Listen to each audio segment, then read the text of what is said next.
बिल्कुल,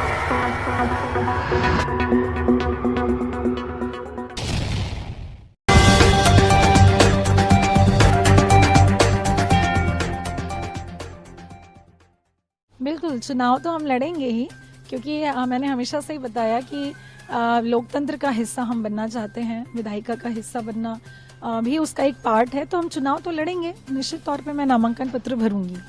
लेकिन जब आपने इस्तीफा दिया था तब आपने वजह कुछ और बताई थी, क्या उसी समय तय कर लिया था कि आपको चुनाव लड़ना है या फिर क्या स्थिति हुई कि आप? मैंने पहले ही बहुत विस्तार से बताया कि मैंने जिस समय इस्तीफा दिया था उस समय मैंने कारण लिख के दिए थे कि मुझे मेरे मकान के उद्घाटन में जाने की अनुमति नहीं दी जा रही थी।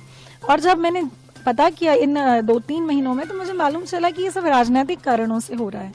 मैं हमेशा से चाहती हूँ कि इस देश में अच्छी व्यवस्था बनी रहे, और व्यवस्थाएं बनती है अधिकारियों से और हमारे जनप्रतिनिधियों से। अधिकारी रह के मैंने देख लिया, राजनीतिक मंशा अगर अच्छी हो तो अधिकारी भी अच्छा कार्य कर सकते हैं। इसीलिए मैंने ये फैसला लिया कि अब मैं विधायिका में जाऊंगी, और जो अन्याय मेरे साथ हुआ है उस अन्याय के खिलाफ हम लड़ाई लड़ेंगे, ताकि किसी और के साथ इस तरह का अन्याय ना हो।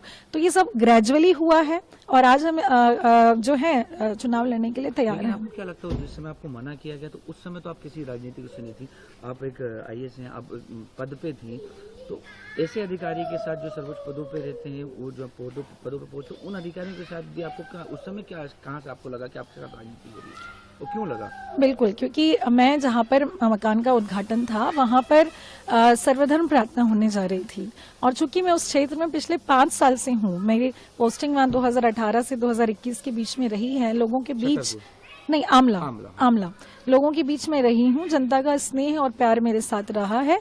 तो लोगों ने ही मुझे एक ऑप्शन के तौर पे उस समय भी देखा था जब मैं वहां पर पदस्थ थी, इसीलिए मेरा ट्रांसफर फिर जगह जगह बार बार हो रहा था, क्योंकि वहाँ के जो माननीय थे उनको परेशानी हो रही थी।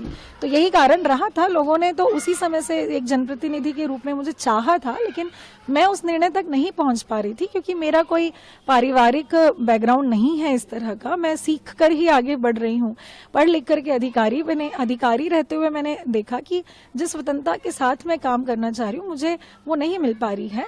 और फिर हद तो तब हो गई जब मुझे मेरे घर के उद्घाटन में अनुमति नहीं दी गई, तो तभी मैंने अपना इस्तीफा दिया, और ग्रेजुअली फिर हम यहाँ बढ़े। मैं किसी राजनीतिक दल से कभी जुड़ी नहीं रही। चैनल को like, comment, share and subscribe.